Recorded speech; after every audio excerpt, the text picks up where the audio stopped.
Hi, this is Ivan Misner with Awaken Nation and Brad Solis. A huge shift is taking place on planet Earth. People seem to be waking up. Tired of the way things used to be, they are creating something brand new and changing the world we live in. My name is Brad Solis, and I get to sit down with the next generation of idea makers, the disruptors, and the game changers. Everyday people, just like you and me, from all over, who are doing amazing things. Welcome to Awakened Nation. Dr. Misner, welcome to the show. Thank you. It's great to be on. Yes, I'm excited to have you on for several reasons. Besides being the founder of BNI, I want to talk about your martial arts and longevity and living the good life, and also a little bit of what you're doing now, because I know you switched lanes from back in the day. So I'm excited to have you here. Thanks. It's good to be here. Sure. Let me read your bio real quick. Dr. Ivan Misner is the founder and chief visionary officer of BNI, the world's largest business networking organization. Founded in 1985, the organization now has over 9,600 chapters throughout every populated continent in the world. Last year alone, BNI generated almost 12.3 million referrals, resulting in $16.7 billion worth of business for its members. Dr. Misner's PhD is from the University of Southern California. He is a New York Times bestselling author who has written 24 books, including one of his latest books, Who's in the Room? He is also a columnist for Entrepreneurial.com and has been a university professor as well as a member of the Board of Trustees for the University of Laverne. Called the father of modern networking, I would agree with that, by the way, by both Forbes and CNN, Dr. Misner is considered to be one of the world's leading experts on business networking and has been a keynote speaker for major corporations and associations throughout the world. He has been featured in the LA Times, Wall Street Journal, and New York Times, as well as numerous TV and radio shows, including CNN, the BBC, and the Today Show on NBC. And we're going to talk about your Humanitarian of the Year award as well. Let's dig in, and I welcome Dr. Ivan Misner to the show. Thank you so much, Brad. And call me Ivan, please. Yes, sir. Let's go back in time, because a lot of our listeners, they may not know why you wanted to start BNI. If you went back into the 50s, most men and women even belonged to some sort of civic club, like the Kiwanis Club, the Lions Club, the Rotary Club. Today, that's not the most common thing. And so let's go back. What is it that made you start BNI? So, those organizations you just mentioned are great. I was a 16-year member of Rotary, so, I love the community service organizations. I was looking for referrals for my consulting practice. I was a management consultant in the early 80s. And I went to a lot of different networks that were incredibly mercenary. Everyone was selling to me. I'd walk out of those meetings feeling like I'd been slimed. I needed to go home and get a shower. And then I'd go to these other groups that were just happy hour and hors d'oeuvres. It was totally social and there was no business being done. And I didn't like either of those kinds of groups, and they didn't serve me as a business person very effectively. And so what I wanted was to find a group that had a focus on business but wasn't mercenary, wasn't transactional. And I wanted to find a group that was social, but it was relational and not totally social. Right. And it didn't exist. So I formed BNI, and the glue that would hold it together is our principal core value of giver's gain. This idea that if I help you, you'll help me, and we'll all do better as a result of it. And to be honest, I just wanted one group so I could get referrals and I could help my friends.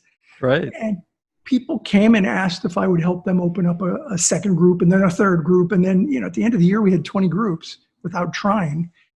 And that's when it hit me that we don't teach this in colleges and universities anywhere in the world. And that I had struck a chord in the business community I didn't anticipate. And so that's when I sat down at the end of that year and decided to scale the business and created the plan to help scale it. Now, over 9,600 chapters around the world. That's incredible. Clearly, there was a need there for it. I think BNI is a great example of necessity being the mother of invention. It happened because of the need. It's so true. How did you handle the hyper growth? Because I'm sure that it was just, I can't believe everybody wants this, because obviously they were just like you. They're caught between two worlds. Yeah. So I read a book that's been around for many, many years called The E-Myth by Michael Gerber, The Yes. Entrepreneurial Myth. And he talks about how people are good at what they do, but they're not necessarily a good entrepreneur. They're a good practitioner, but not an entrepreneur. And I really took Michael's ideas and applied them to my business. One of the things that he talks about is, you got to learn how to work on the business, not in the business. And he talks about scaling. And one of the things he talked about was, write everything down as though you're going to franchise your business, even if you have no intention of ever franchising your business. I thought that was brilliant. So I started writing everything down. A few years later, I thought, this franchising idea might actually be a good idea. And so BNI is, in fact, a franchise. Just like any other franchise organization, we meet all the franchise requirements in each country. So we scaled it by making it as replicable as possible and creating systems and processes that people could utilize. That's the most incredible thing I've heard from you, that I did not know this about it. And it's sort of like, it's if you can systematize what you're doing and repeat it over and over again, this is phenomenal. So, it's an hour-and-a-half meeting. Right. For that 1.5 hour meeting, we have probably close to 1,000 pages in manuals on how to handle it before the meeting, after the meeting, during the meeting, how to handle challenges, how to invite people. I mean, literally 1,000 pages in manuals teaching people how to do the 1.5 hour meeting and everything that goes along with it. We also have created, I think the technology has been fantastic for us, because we've created what we call BNI University, where it's an online platform where we teach people how to network. And we teach them how to run a BNI meeting, and we also teach them other things. We bring in experts from other fields to talk about leadership and accounting and other things that people need to know. It's not our expertise, but we bring in experts to talk about those things. So instead of Robert's Rules of Order, you should have the BNI Rules of Order for the public. How we did it, sort of like that. Well, it's funny you say that. I'm actually working on a book right now called Garage to Global. And it'll be how I scaled my business, literally from my home, my garage, and just above the garage, to a global enterprise with operations in more than 70 countries. That's fantastic. I look forward to having that one out. I want to pick that one up. You told me an interesting story years ago about you were called in to speak at a sales meeting, and there were 800 sales reps. And you said, how many of you are here to sell? Do you want to tell us? Everybody raised their hands. Right. And what I said was, I kind of laid it up as, how many of you are here hoping to, maybe just possibly sell something? Everyone raised their hands. I said, okay, great. How many of you are here to, maybe just possibly buy something? Right. No one raised their hands. Not one single person. This is what I call the networking disconnect. People show up at networking events wanting to sell, but nobody's there to buy. And that's why people walk away thinking, hey, this networking thing doesn't work. I mean, everyone's trying to sell to me, and I don't like this. And the thing is, people are doing it wrong when they're doing it that way. It's all about, networking is more about farming than it is about hunting. It's about cultivating relationships with people. It is so true. I mean, ladies and gentlemen, those of you who are listening right now, I hope you're taking notes, because Ivan, I can't tell you how many business networking meetings I've gone to, and people immediately do this. Here's my card. Give me your card. What do you do? Oh, I do this. And then a month later, you have a stack of cards, and you're looking at them and you go, I don't remember any of these individuals. Yes. And it's like modern, people don't seem to understand modern networking. You said it just now, farming. Yeah. Farming. Yeah, so the foundation of everything I teach is around that farming. And it's a process that I call VCP. Visibility, credibility, profitability. So, when people say to me, well, why go to a networking meeting if you're not there to sell? You go to a networking meeting to work your way through the VCP process with the people that you meet. First, you have to be visible. People have to know who you are and what you do. Right. But don't sell to them at that point. Right. Then you create credibility where people know who you are, they know what you do, they know you're good at it. But again, you shouldn't be selling to people. Then and only then can you get to profitability, where people know who you are, they know what you do, they know you're good at it, and then they're willing to refer business to you. And that takes time. It takes time to build credibility where you get referral business. That takes time, and everybody's in a rush nowadays. It's the hunter mentality as opposed to the farming mentality. And the hunting mentality is like a one-off. You throw your spear, you get what you want, you devour it, and now you're looking for the next meal. Yeah, you eat what you kill that day. Right. You eat what you kill. And most of us were taught that. That's business 101. But the real, if you go into any corporation, the real person who has sustainable sales consistently is the farmer. Yeah. They're the ones that are planting seeds and giving and everything. And all of a sudden somebody goes one day, hey, isn't the Bob the guy we should call about this? Yeah. What a thought. And then when people, explain the process, oftentimes there are individuals that are just like, well, I don't have the time to do that. Well, okay, then, go out and cold call. But listen, what a lot of people don't know is I used to train sales forces how to cold call. When I was a management consultant, one of the clients I had to train his sales team how to cold call. Cold calling can work. The thing is, I did it long enough to know that I don't want to ever do it again for the rest of my life. It's brutal. It's absolutely brutal. And so I wanted to find another way than cold call. You're like a recovering cold caller. Yes, that's true. It cracks me up because, cold calling still works. You have a good script. You can do this. You can nail whatever. But that seems to be a dying art simply because it's different nowadays. Yeah, it is. It is different, and it's harder. It's harder to get through to the decision maker, and certainly, telephone calls to people trying to pitch them on something. Now it's very difficult with the do not call registry. It's just harder and harder to make that work. It takes time to get people to know you, like you, and trust you. Exactly. And that takes time. Yeah. So. But then the referrals, look, the beauty of building your business through networking is that business is coming to you when you're on vacation. Right. You could be gone and there's referrals coming to your office. And so that's, I think, so powerful. Whereas if you're not, a referral-based business, you take a week off, business completely ends for you that week. A lot of people have a one-off business and they don't know it. It's just they're project solopreneurs. Yeah. And they don't realize, it takes a lot more than that. So explain the difference between a warm referral and a cold referral. So there are multiple levels of a referral. The lowest level of referral would be me saying, Brad, I met somebody that needs your services. I gave them your name and number. Here's their name and number. They said it's okay to call. Right. That's the lowest level of a good referral. It's not a lead. There's a difference between a referral and a lead. A lead is, hey, I think there's somebody who needs your business. I don't know them. I don't know if they're really looking, but here's their name and number. I think they need you. That's a lead. It's not a referral. A referral is when all three parties know what's about to take place. That I'm going to refer you to party 3, and you call party 3, and they are expecting your call. Higher level of referral is where you find out more information from that third party, what they're looking for. So I can go to you and I can say, here's what they're doing. And I know you do that because you told me that at a networking meeting that you specialize in this. So I told them you specialize in that. And so when you call them, you might want to start by talking about that. After you learn about them, talk about that. That's a third level.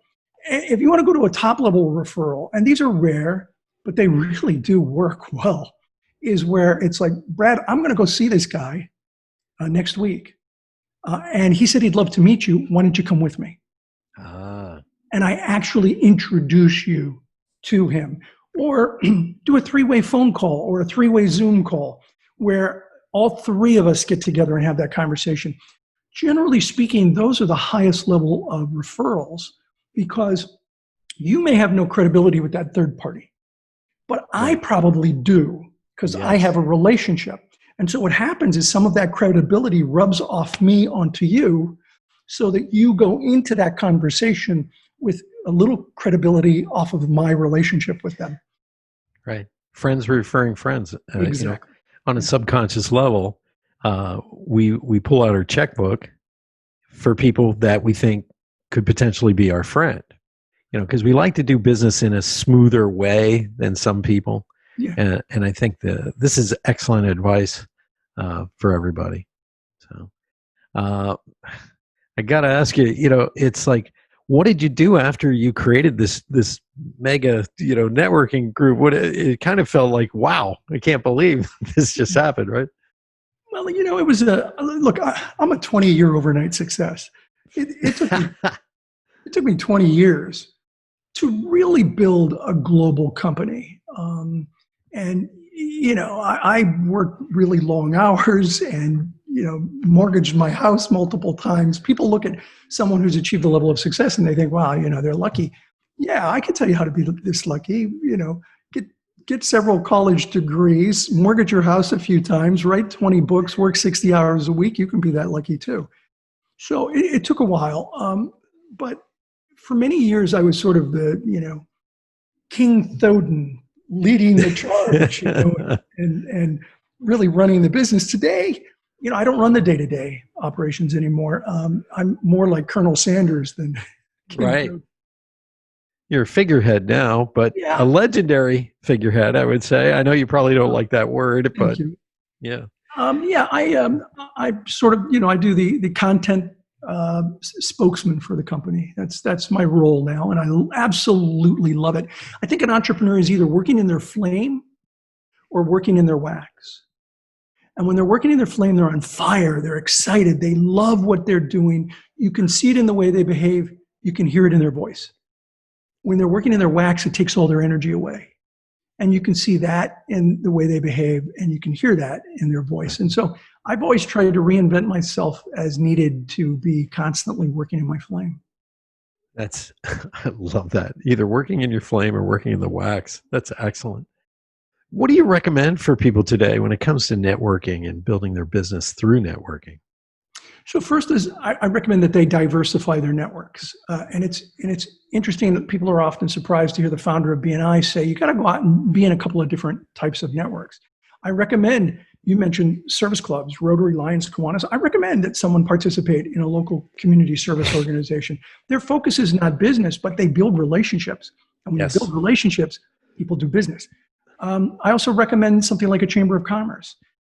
Chambers are, I think, great ways of getting visibility in the community. So exposure and visibility. And of course, groups like BNI, where we have only one person per profession. We get together every week. We pass each other referrals. I think most business people are kind of cave dwellers. They get up in the morning. Now, this is pre-COVID and will be post-COVID. They get up in the morning. They go out into their garage and get into this little cave with four wheels called their car. And they drive to this other cave called their office. At the end of the day, they get back into their little cave with four wheels, drive back to their large cave with a big screen TV, and they can't figure out why no one's referring them. Networking is a contact sport. You got to get belly to belly, meet with people, talk to people, or at least face to face on Zoom. Yes. Networking is a contact sport. I love it. So how did you write 24 books? I can barely get through one. Well, I think the secret is, for me, it was co-authors. I did the first several books myself. I found that co-authors, when you find the right co-author and you can work well with the person, they bring new content to the table and they have you really think about things in a different way. And it also allows you to produce more content. Sometimes people ask me, why would you do a book with another author? It diminishes from you. And I would argue just the opposite, that it doesn't diminish from me to have a co-author. It certainly helps the co-author because generally I'm more well-known, but it doesn't hurt me in any way. It doesn't diminish my expertise in any way. So I love co-authoring books with qualified people. That's very interesting because Bob Berg did that. Yeah, he's had several. Yeah, Bob's a good friend. I'm sure you know him as well. I know Bob. There's only two people outside of BNI that I would recommend as a keynote speaker on the topic of networking, and Bob is one of them. He's phenomenal. He's phenomenal. He's the real deal. He walks the talk. His ego does not enter the room before him. Love Bob Berg.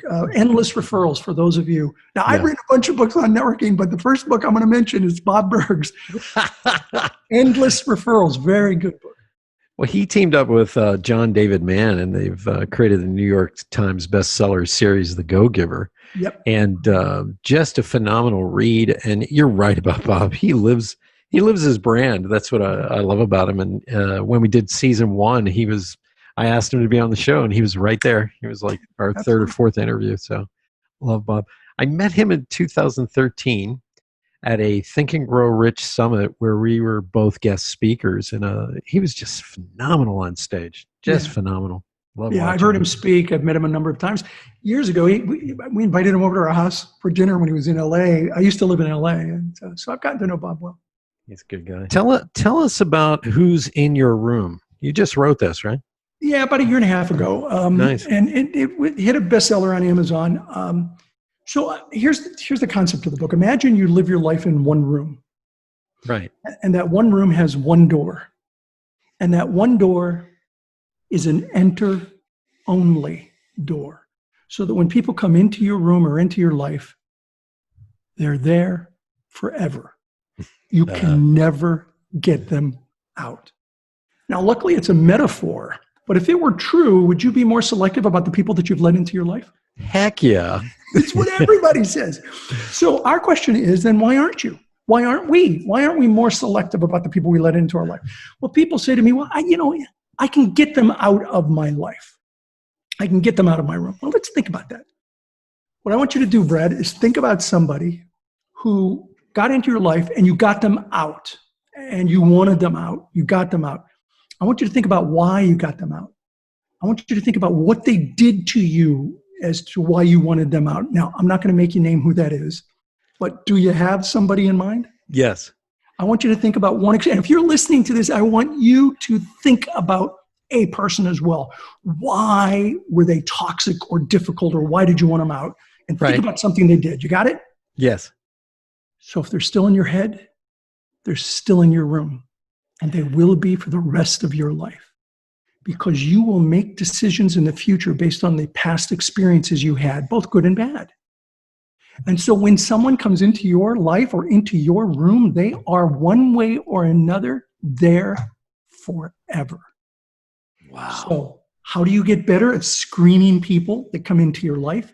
And how do you deal with the ones that you let into your life that you either had no choice about or that you didn't understand the room concept when you let them in? And that's what the book is about. You just blew my mind, brother. It's such a great concept. And I'd like to tell you it was mine, but it was one of my co-authors who brought me in on the book, and I had a chance to do a major portion of the book. So that's phenomenal. If they couldn't leave, who would you let into your life? And that changes who you choose. Yes. And the basis of it is your values. You've got to get good with your values. When I talk to people about their values, and I say, hey, can you give me your top 6 values in any order? And it's like looking at people, it's like looking at deer in the headlights. They're like, what? Right. What are your top 6 values? Honesty. Great. What are 5 more? And then they're stumped. They don't know because they have never thought about their personal values. Now, in order to know who to allow into your room, you got to know your values, because you bring people into your life who have values that are resonant with yours. They don't have to be the same as yours, but they can't be dissonant with yours. They can't be incongruent with yours. Right. And that's where life becomes a mess, is when we have people in our room who have values that are just or behaviors that represent values that are not good with us. Right. And so you start by understanding your values, and that's what the book talks about, is your values. Then you hire a doorman who screens your door. Now, I'm not talking about a real honest-to-goodness doorman. It's your conscious and subconscious mind. Right. And you create this doorman. Now, you could call him whatever you want. You can call it a guardian, a guard, a bouncer. If you're in California, you can call him a door person, whatever you want to call him. But it's that individual, your conscious and subconscious mind, that says, hey, wait a minute, this person doesn't seem to quite have the values that are congruent with mine. They're going to stay on the porch. They're not going to really get deep into my life. Right. And so you train that doorman to screen out people. Then you learn how to deal with the people that you've let in. It could be family members. It could be people that before you understood the door concept that came in. And one of the things you got to do is say, look, you may be in my life. Mentally, you say, you may be in my life. You may be in my room, but your baggage is not. The baggage stays out. And so you learn how to deal with them to help them keep the baggage out. And then the last part of the book is how do you create the life of your dreams? Now that you know this, how do you create the life of your dreams? Who's in your room? Yeah, that's the book. Pick it up, ladies and gentlemen. Who's in your room? This is powerful, very powerful. Thank you for sharing that. My pleasure. So let me ask you another question, and this is outside of this. You and I have something in common. You trained in the martial arts. Did, yeah. What were you taking? It was a Shotokan base, really American style mixed martial arts, but Shotokan base. I made it to a first degree black belt, which, most people was like, ooh, that's amazing. But the truth is, if you've done much in martial arts, Yep. The truth is a first degree black belt, a first dan, is really a beginner. It's true. And I didn't believe that until, I studied under a seventh degree Shihan. They called him a Shihan in Shotokan, which is a master sensei. And when people joke and say someone has forgotten more than you know, they could literally have said that about me compared to him. He has forgotten more than I knew. And it's an amazing way to exercise. I mean, I got into it because I broke my leg. And I had done judo as a kid. Right. And I hate running. I don't like going to the gym. So I needed to do something with my leg because it was shocking how much it shrunk. And I needed to get out and exercise. So I thought, I'll get back into martial arts. And so I went all the way from starting over, because I had gotten to be a green belt in judo, starting over in Shotokan, and worked it for, 8 or 10 years to become a first degree black belt. That's phenomenal. You said a mouthful, because I started training in Kempo Jiu-Jitsu. I did that for 8 years, and I did it because the year before my mother had died, and I was gaining weight for some crazy reason. And my nephew, he was 16 and had just gotten his black belt, and he says, "Why don't you come train with me, Uncle Brad?" And I was like, okay. And I was addicted after about, first I went and took cardio kickboxing because I didn't want to pass out in my first class. And then I started training, and I got to tell you, you're right. When I got my black belt, I spent 6 months undoing all the bad things I had picked up along the way, and got more precise and more damaging, because you have to learn all these other techniques. But you're so right. You have to let go of it all. You become a white belt again at that level.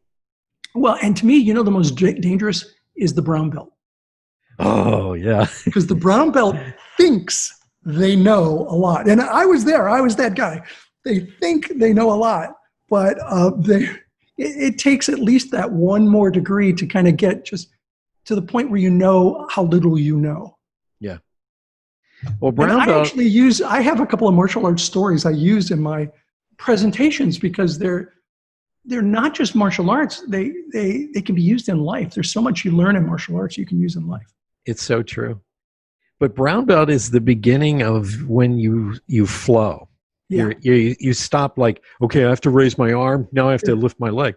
Now it's a combination of flowing and everything like that. So it's a fun space for anybody who's taking the martial arts. The brown belt is really like, okay, we're serious now. You've been training long enough that you're almost at black belt, but we're going to keep you here for about 2 years. Yes.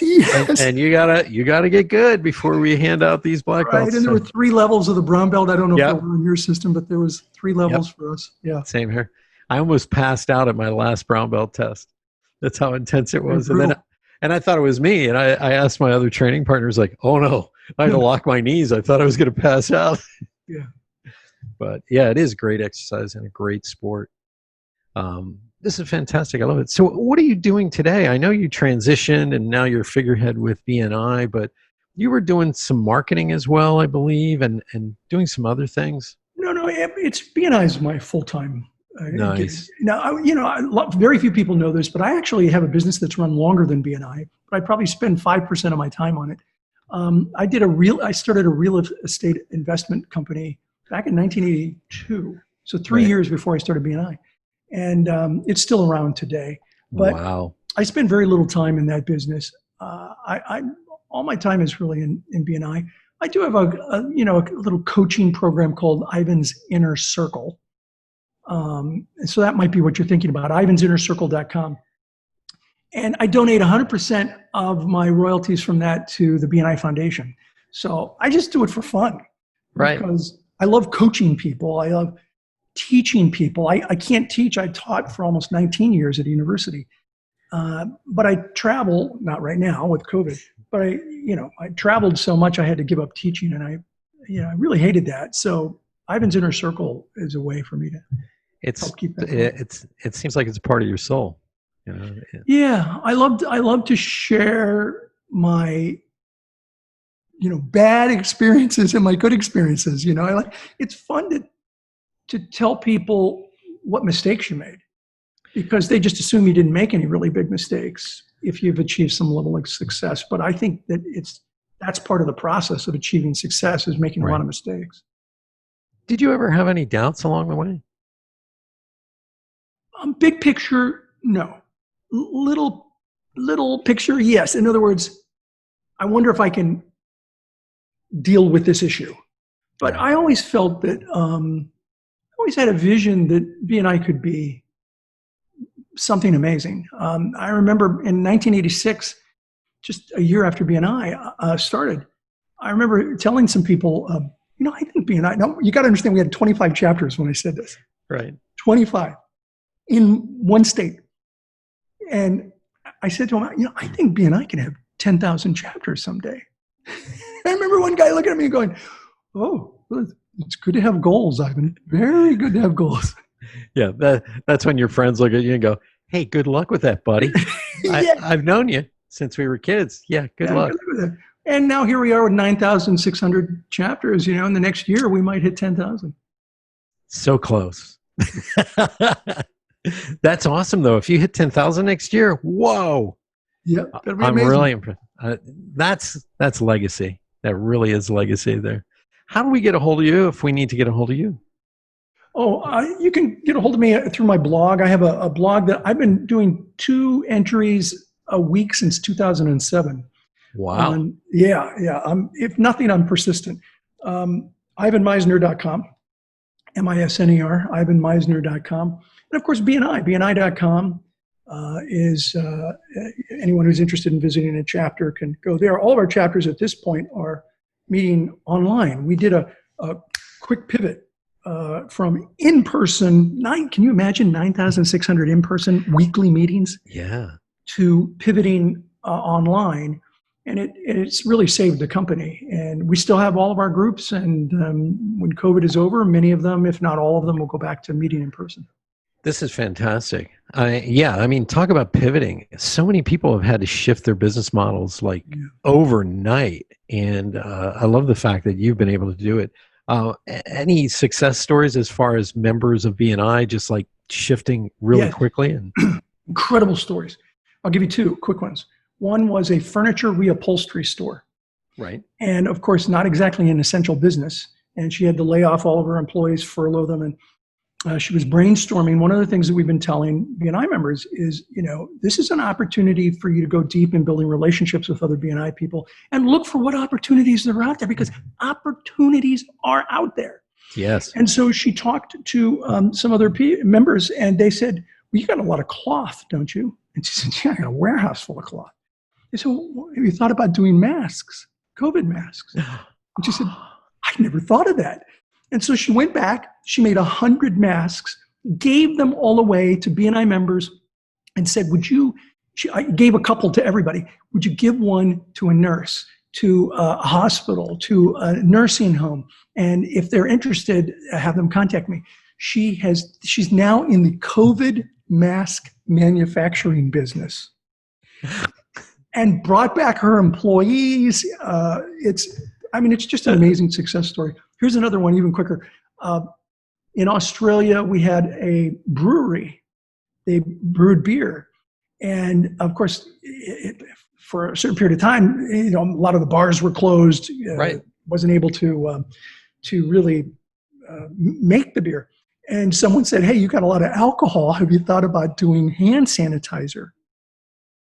And the brewery became a hand sanitizer manufacturing business. And he too has been able to keep his doors open by doing that, both becoming essential businesses. A friend of mine does package design, very high-end stuff, and he had all the breweries he was working with. They became hand sanitizer. So he was doing the labeling and the packaging for hand sanitizer. Nice. It's incredible. And I think this is the power and the magic of what you do. It's a mastermind. Yes. It really is. And if you don't know what that word means, ladies and gentlemen, Napoleon Hill came up with that term where when two or more people meet for the purpose of a definite, let's say, business outcome, there seems to create a group mind that supports everybody within that. Yes. And you come up with these ideas all the time. I've run dozens of masterminds, and it's just astounding the creative head space that happens in these ideas. It's like they come out of the universe. Yeah, listen, I think the sum of the whole is greater than the individual parts. When you put people together with a mission in mind, an idea in mind to improve or to get through some challenge, I see that. And so I think mindset and headspace is so incredibly important. And a lot of the messaging I've been giving to people is about the importance of hope and going into this by really focusing on what opportunities exist and believing in your ability to get through this. To me, hope is that little voice inside you whispering what can be when everyone around you is screaming what can't be. If you have hope, create a plan, and take action, you can get through difficult times. Wow. You said a mouthful. Dr. Ivan Misner, ladies and gentlemen. That's powerful. Thank you so much.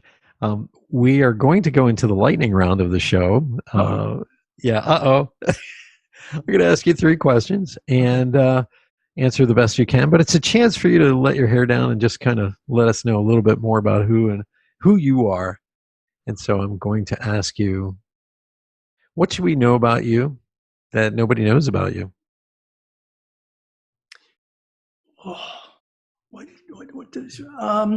Very few people know that I was diagnosed with cancer, was told I had 6 months to get surgery. It's been 8 years, and I went into remission strictly through holistic medicine, never had surgery, radiation, or chemotherapy.